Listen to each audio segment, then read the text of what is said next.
in which you describe white people as visitors in South Africa. Is that correct? Absolutely. Now, how do you reconcile this constitutional notion that South Africa belongs to all who live in it and that white people are visitors in South Africa?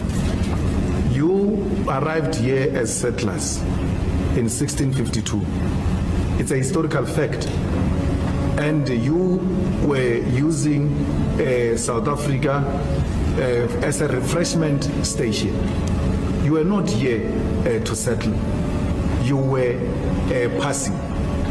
Because of our Africanness and the spirit of Ubuntu, we have embraced you and we have shared our land with you. And we have accepted that you have naturalized in this country.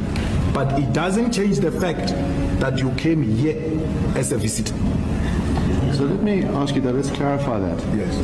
Do you accept that there are many people in South Africa, black and white, Indian colored, Chinese, who came to South Africa from another country at some point? Not blacks. Not blacks. We came from one country called Africa. I understand. So in other words, the claim is anyone who is on the continent of Africa belongs in South Africa. Is that correct? Or is not a visitor? No. South Africa is Africa.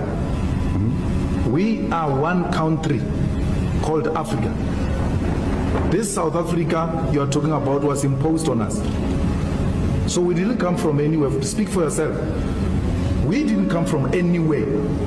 There's no African who came from anywhere. We came from here.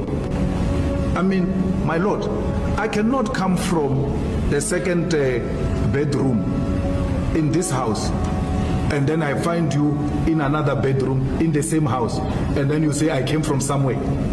In the same house. I didn't come from somewhere. I was sleeping on the other side while here. So we are not visitors. We didn't come from anywhere. This is our continent.